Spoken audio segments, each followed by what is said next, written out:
वार्षिक वेतन वृद्धि लागू करने की मांग को लेकर एनएचएम कार्यालय पर आशाओं ने किया प्रदर्शन। प्रदेश में स्वास्थ्य के क्षेत्र में जमीनी स्तर पर महत्वपूर्ण काम कर रही आशा एवं पर्यवेक्षकों ने प्रोत्साहन राशि यानी वेतन का महीनों से भुगतान नहीं किए जाने के विरोध में प्रोत्साहन राशि का वर्षों से अधूरा भुगतान के विरोध में वार्षिक वेतन वृद्धि की राशि का भुगतान की मांग को लेकर आशा सहयोगी संयुक्त मोर्चा मध्य प्रदेश के नेतृत्व में सैकड़ों की संख्या में आशा पर्यवेक्षकों ने आज मिशन संचालक कार्यालय भोपाल के समक्ष प्रदर्शन किया। बैठ जाइए ना मैडम, बैठ जाइए। हमारा नाम लक्ष्मी गौरव है और हम लोग यहाँ संयुक्त मोर्चे के बैनर तले अपनी आशा उषा का और सहयोगी कार्यकर्ता जो पर्यवेक्षक जिनको नाम दिया गया है उन सभी की मांगों के लिए लगातार यहाँ आते रहे। पहली बात नहीं कि हम लोग एनएचएम पे प्रदर्शन करना पड़ रहा है। हर बार आने के बाद ये आश्वासन होता है कि अब आपकी ये समस्या हल हो जाएगी, हमने ये नया टेक्निक निकला, हमने ये नया प्रपोजल बनाया, लेकिन ऐसा कुछ होता नहीं दिखाई दिया। हर बार वही समस्या। अभी जब हमारी 29 जुलाई 2023 में ये घोषणाएं की गई थी कि आशा कार्यकर्ता और पर्यवेक्षकों को प्रति वर्ष 1000 रुपये की बढ़ोतरी का प्रावधान किया जाएगा, तो बजट सत्र में देखा गया कि उसके लिए भी कोई बजट नहीं था। इस बात से हम लोगों में आक्रोश व्याप्त है कि बजट के महीने में भी बजट का रोना, तो ये बहाना कब तक चलेगा। शासन कहना है कि सब हमारे परिवार के लोग हैं, हमारी बहनें हैं, तो क्या समस्या है कि बहनें खुद संघर्ष कर रही है परिस्थिति के लिए। अगर हम बहनें हैं तो हमें संघर्ष की जरूरत ही क्यों है। अपने आप हमारे भाइयों को समझना चाहिए, लेकिन भाइयों को समझ में नहीं आ रहा। और हम बहनें कैसे बन जाएं उनकी, जो हमारे बच्चों को भूखा मरता हुआ देख रहे हैं। एक बहन का 6000 रुपये प्रति माह प्रोत्साहन राशि है। 6000 में से कभी 2000 आता है या कभी 4000 आता है, कभी भी 6000 पूरे एक महीने में नहीं आया। तो कैसे उनको अधिकार है बहनें कहने का। बार बार ही महिलाएं संघर्ष कर रही हैं, बार बार ही इतनी दूर से आती है बच्चे परिवार छोड़ के। आखिर कब तक चलता है, तारीख पे तारीख कब तक मिलता रहेगा आपको। तारीख पे तारीख तो ये उनका काम है, लेकिन हमारा काम है संघर्ष करना, और संघर्ष के दम पर हमने काफी सारी सफलताएं हासिल की भी है और अभी आगे भी चलकर हम सफलताएं हासिल करेंगे। अब आगे क्या योजना है आपकी। आगे अभी तो हम वर्तमान में यहाँ प्रदर्शन के लिए बैठे हुए हैं। यदि अभी डेलीगेशन में हम लोगों के साथ कोई अच्छी वार्ता होती है, कुछ बढ़िया प्रपोजल बनाए जाते हैं तो ठीक है, नहीं तो हम लोग अनिश्चितकालीन हड़ताल पे जाएंगे। हमारा एक अस्त्र है, कर्मचारियों के पास यही एक अस्त्र होता है। अगर उन्होंने अभी आपको बुलाते हैं बैठक के लिए, तो कौन सा महत्वपूर्ण मुद्दा होगा जिस पर आप राजी हो जाएंगे बात करने सरकार से। 3 प्रमुख मांगे हैं हमारी। सबसे पहले तो आशा कार्यकर्ता का आज तक के दिनांक में कभी पूरा प्रोत्साहन नहीं मिला। वो पैसा आखिर गया कहाँ, इसकी जांच कराई जाए। कहीं तो जाता होगा। इतने घोटाले उजागर हो रहे हैं, आशा का घोटाला कभी क्यों उजागर नहीं होता, ये किसके संरक्षण में चल रहा है।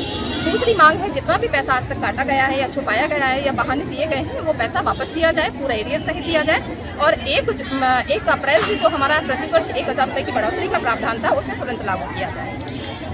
नमस्कार, मैं कविता सोलंकी आशा उषा सहयोगी एकता यूनियन की प्रदेशाध्यक्ष हूँ और यहाँ पे आज हम संयुक्त मोर्चा के रूप में 1 दिवसीय प्रदर्शन करने आए। हमारे जो नेता है आशा और पर्यवेक्षक बहनों के लिए, इसीलिए हम एनआरएचएम पे आए हैं कि बजट के दिन जो बजट पेश किया गया है उसमें आशा कार्यकर्ताओं के लिए कई उल्लेख नहीं किया गया है, जबकि 29 जुलाई 2023 को जो आशा कार्यकर्ताओं की मांगों को पूरा किया गया था, आशा के वेतन वृद्धि की बात की गई थी। हर साल 1000 रुपये की वेतन वृद्धि भी की गई थी। उसके लिए या तो 1 अप्रैल से इन्होंने हमारी मांगों के लिए 1000 रुपये की बढ़ोतरी करनी चाहिए थी, देना था, परंतु 1 अप्रैल से नहीं की। 1 जुलाई से आंगनबाड़ी कार्यकर्ताओं की वेतन वृद्धि की घोषणा कर दी गई, लिखित में आदेश हो गया, परंतु आशा कार्यकर्ताओं के लिए साथ में भेदभाव क्यों, और भेदभाव करने के साथ हमसे सौतेला व्यवहार हमेशा किया जाता है। हमारी आशा और पर्यवेक्षक बहनों के पैसे की हमेशा कटौती की जाती, कभी भी एक मुश्त राशि एक आशा कार्यकर्ता को नहीं दी गई, हमेशा टुकड़ों में दिया गया है और जो बची हुई राशि वो आज तक कभी नहीं दिया गया। पूरे मध्य प्रदेश में हर जिला हर ब्लॉक में करोड़ों रुपए के गबन घोटाले सामने आ रहे हैं। कभी कोई बीएलओ कर रहा है, बीएमओ कर रहा है, कभी सीएमएचओ कर रहे हैं, कभी जिला के अधिकारी कर रहे हैं, कभी बीएमएस कर रहे हैं, अधिकतर सारे अधिकारी कर रहे हैं, परंतु उसमें खुल के ये नहीं कहा जा रहा है कि ये आशा कार्यकर्ता के देने के लिए बजट था, उसमें इन लोगों ने घात लगा के ये पैसा हमारे उनके अधिकारियों के खाते में डाला गया। हमारी आशाओं के लिए कहा जाता बजट नहीं है। आज हम यहाँ पे आक्रोश व्यक्त करने इसलिए आए हैं कि अगर बजट में आशा कार्यकर्ताओं के लिए स्थान नहीं है तो पूरे फील्ड में, पूरे क्षेत्र में जहाँ आशा कार्यकर्ता काम कर रही है, सेवाएं दे रही, वहाँ सिर्फ आशाओं के लिए ही क्यों काम निकाला जा रहा है। और जितना दबाव से उनसे काम लिया जा रहा है, प्रोत्साहन राशि दिए जाने की बात कही जाती, वो प्रोत्साहन राशि कभी नहीं दी जाती। हमारी इस विभाग से एक मांग है कि आशा कार्यकर्ताओं को जो छोटे छोटे वाउचर के रूप में प्रोत्साहन राशि देने की बात की जाती है, ये वेतन विसंगति को दूर किया जाए। वाउचर वाला जो रवैया है वो हटा के एक निश्चित वेतनमान की तय की जाए, ताकि किसी भी आशा का पैसा कभी ना कटे, कभी ना घोटाला हो, कभी ना घपला हो।